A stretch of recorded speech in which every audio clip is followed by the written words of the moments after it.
Whipple Family Misadventures Book 11 Between the Light and the Darkness Chapter 1.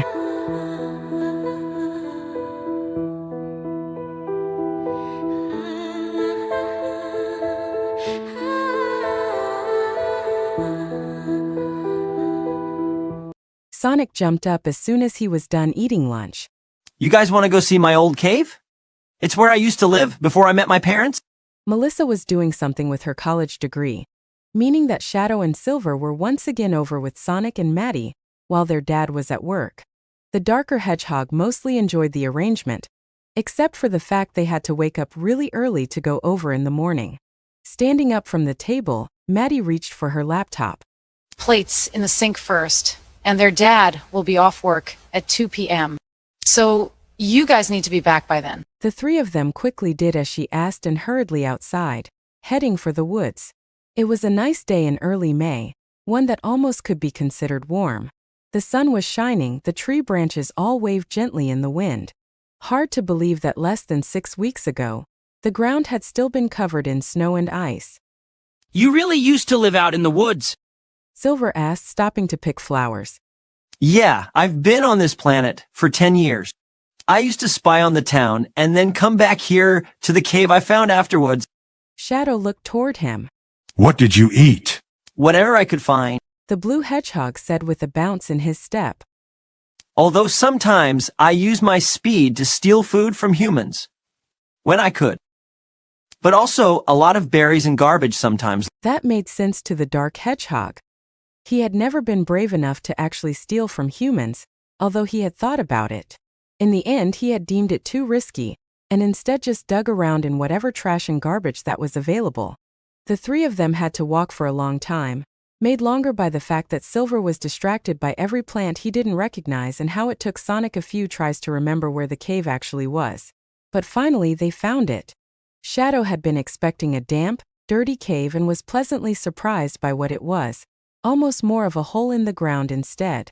It was large and spacious, if slightly cold. It looked a lot better when it held all my stuff, but that's in my room now. I found a lot of it over the years. Humans throw out all kinds of cool stuff. But sometimes I did take it if no one was using it. You really used to live here? Silver said softly, looking around. Yeah. The gray hedgehog started to bounce up and down on his toes. Imagine if when the two of us got here, if you hadn't been found out by humans already and we didn't meet our dad. If we met you and the three of us had been out here together, without adults or humans or anything. That would be mostly awesome. You guys are my best friends, Sonic said, settling down on the dirt floor, looking up at the ceiling above them. Surprised, Shadow looked over at him. Really? Yeah, obviously. To the darker hedgehog it wasn't obvious, but he was still touched and pleased by that statement. Silver sat down next to the blue hedgehog. Why mostly awesome? Well, winters kinda sucked out here. It was so cold. Sometimes I wouldn't leave my cave for weeks because the snow and ice and wind was so bad. I don't miss that at all. A house is much warmer and overall way better, and I like my parents. But during the summer, it would have been a ton of fun if that happened. His voice trailed off. Just the three of us. For a few minutes, the three of them were quiet, reflecting on that thought. While Shadow liked their current situation with their dad and didn't want to leave it, he had to admit that sounded pretty good. The three of them alone, taking on the world together and not having to worry about humans or rules or anything else. We better go back. I don't know what time it is, but we have to be back by 2 p.m. The other two agreed and they all climbed back out, started to walk back toward town. I want to practice spin dashing. Can you help me out, Sonic? Silver said suddenly, climbing over a fall log. Shadow let his mind wander as his brother curled into a ball and shot off into the distance, as the blue hedgehog took off after him. He just kept walking in that direction and thought about his own abilities. He hadn't tried to teleport ever since they had gotten home from that trip the previous week. There was still some time before they needed to get back. This would be a good chance to practice. Hopefully soon, he would get good enough to be able to teleport others with him. That would be extremely helpful. Guys, Shadow stopped talking, realizing that he could no longer hear Sonic or Silver. Rather strange as both of them could be pretty loud. And then he noticed that he had no idea where he was. The forest around him was completely gone. Sonic? Silver? An unfamiliar voice called out behind him, and he turned to see a translucent figure looking directly at him. You know, it's almost summertime. Tom said as a greeting when Wade returned to the station from being out on patrol. Wade raised an eyebrow as he sat back at his desk and opened up his email. Yeah? What do you think the kids will be doing this summer? Stopping what he was doing, Wade frowned as he hadn't thought about that. If asked, he wanted the boys to have the same kind of summer he had as a kid, which was spent mostly outside, especially playing in the woods for hours at a time, not inside on video games all day. Not to mention Montana winters were downright brutal, the kind that would keep them inside most of the time. He much would have preferred them outside when the weather was warmer. However, knowing how easily the three of them seemed to root out trouble, he wasn't sure if he was willing and ready to release them onto the town for several unsupervised hours a day. I am not sure. He muttered as he had a lot to think about for that topic. The front door blew open and Sonic appeared in a gust of wind, making Caitlin dive to save her papers from falling all over the floor. Shadow's gone. Wade felt his blood turn to ice. What? We were out in the woods and I was showing them my old cave and we were coming back and then we turned around and he was gone. We've been looking for him for 20 minutes, but we can't. Hold on, where's Silver? Tom said, standing up. The blue hedgehog half turned, expecting that he was right behind him. Well, he's right behind. Those green eyes got wide as he turned pale. Oh no. I left him in the woods too. Sonic! Sorry. The blue hedgehog disappeared with a blast of wind and reappeared seconds later, holding Silver by the arm. It's okay, guys. Wade reached out to steady Silver, who looked like he was about to fall over from dizziness at any second after getting a ride from Sonic at high speeds. What happened, Sonic? The blue hedgehog looked deeply worried. We went out to my old cave and he was with us. And then we were coming back and he was right behind us, I swear. And then I looked back and he wasn't. And we looked for him, but he's gone. Okay, we'll come help you look for him as soon as Eric gets here. He couldn't have gotten too far. Hours later, Shadow was still missing. Wade, Tom, Silver, and Sonic had gone back out to where they had been, checked Sonic's old cave, searched the surrounding area, all of them calling for him. Sonic kept running off, covering as much ground as he could, but there was no sign of the black and red hedgehog anywhere. Carl had been contacted, who said he hadn't seen him, but promised he would go out and check all his bear traps just to make sure. That was the part that worried Wade the most. Every hour that passed, he couldn't help but feel more and more worried about what could have happened or why he had just vanished like that. Finally, when it got dark, they were all forced to return back to town to regroup. It's getting really late. Maddie pointed out, nodding toward the dark sky outside.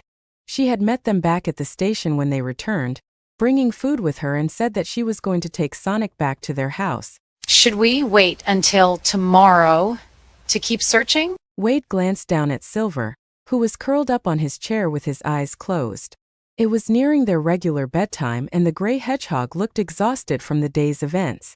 It was times like this that he hated being forced to pick between his kids. There's no way I could go home and just go to sleep like this knowing Shadow is out there alone. From where he was sitting at his desk writing something, Wade saw Eric lift his head. So far, he had not contributed to the conversation in the slightest, was just listening quietly. Tom and Maddie shared a long look. If you're going to be out there, I'll help for a bit longer. Would you like me to bring Silver back to my house with me while you're doing that? Maddie asked, leaning against the desk. Once again, Wade felt close to overwhelmed by their generosity over again.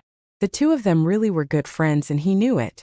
Yes, thank you so much. Leaning down, he shook Silver's shoulder. Buddy, you're going with Maddie back to their house for the night while I keep looking for Shadow. Silver yawned big. Is he going to be okay, Dad? Hopefully, once we find him. Wade said, hugging him tightly. You be good for Maddie. The three of them watched as Maddie shepherded the two boys out the station and down the street. All right, what's the plan? Just go out and keep looking. Yes. Although don't get too worried about this. I'm sure he's okay. Instantly, Wade's mouth turned down, feeling the churn of anxiety and stress over that statement. It was difficult enough for him not to worry about regular stuff. The fact that his son had been missing for hours was entirely different. Yeah, but what if he's not? Why hasn't he come back on his own? Like if he wandered into a bear trap and is injured and stuck? Or he encountered an actual grizzly bear or a herd of bison? Or a mother bear with cubs and she attacked him? He probably just got lost. And even if any of that stuff did happen, He's smart enough to be able to deal with it. Those kids are pretty tough. And didn't he survive for several months alone in the woods in a lot worse weather? Yeah, it's just... I get it. It's hard, really hard to be on the sidelines and not be able to do anything to help. Especially when something dangerous is going on and their first reaction is to run toward it and not away from it like everyone else. I get it, man. But if I've learned anything, hedgehogs are extremely tough. Shadow will be fine. We'll find him. Wade sighed, feeling a wave of weariness come over him from the late hour. But he couldn't stop now, no matter how tired he was. He knew that even if he did surrender for the evening and go home, he wouldn't be able to sleep. I'm gonna run home really fast and get that high-powered flashlight. I'll be right back. Eric looked up from whatever he was working on at his desk. Good luck. Hope you find them. Nodding, Wade went out to his car and slipped inside. A few minutes later, as he pulled onto his street, he noticed something immediately. The light in his living room was on. He nor the boys had been home all day, and it had definitely not been on when they had left early that morning. Not bothering to even park in the garage, he got out of his car and ran up the steps, throwing the front door open. Shadow was sitting on the couch watching Netflix, wrapped up in a blanket. It took everything Wade had not to sink to his knees in utter relief. Where have you been? He said, halfway between relieved to see that he was okay and frustration over all the worry and stress he had been feeling for the last several hours when he had obviously been at home. Here, I've been here for hours waiting. Where have you been? Shadow said with a frown. Where's Silver? We've been looking for you. You've been here the whole time. Shadow reached for the remote and paused the movie he was watching. I was with Silver and Sonic, and then I heard someone talk to me, and when they went away, Sonic and Silver were gone. So I just walked home and have been waiting ever since. If I had a cell phone, I could have just called you. Wade blew out a very long sigh. They came back to the station saying they lost you, and we've been looking for you ever since. He suddenly remembered that Tom was waiting for him and took out his phone and called him. I found him. He's okay. He came home on his own. That's good. Maddie told me Silver is already asleep. You want me to just bring him to work with me in the morning? Yeah, that's fine. Thank you. I'll see you tomorrow. Bye. He said and hung up the phone. Next time, bud, stay with the others. And don't go wandering off alone if you hear someone call you, all right? He knew my name, my real name. Wade's gaze snapped downward. Who did? And what do you mean, your real name? The implications of that made him stop. Shadow isn't your real name. The darker hedgehog looked down. I don't know who they are. And no, it is just when I was a baby, they called me 6,861,904. He looked up. No one else knows that. I've never told anyone. His mouth flattened into a line. Is there any chance any of the other scientists are still alive to tell someone? No, they all died. I know they did. That was over half a century ago. Everyone involved with that project has passed away. Then how did that person know? I don't know, buddy. Wade said, yawning. The exhaustion from working that morning and then searching in the woods and the worry and stress from the day had caught up with him, and he honestly just wanted to collapse. Look, it's late and I have to get up for work tomorrow morning. Can we talk about it more tomorrow? I promise I'm not brushing you off, but I really am very tired. Shadow nodded slightly, although it was hard to miss the flicker of disappointment in his eyes at that. He stood up, blanket and all, and turned toward his room. Okay, good night, Dad. Good night, Shadow. I love you. Wade told him before retiring to his own room for the night.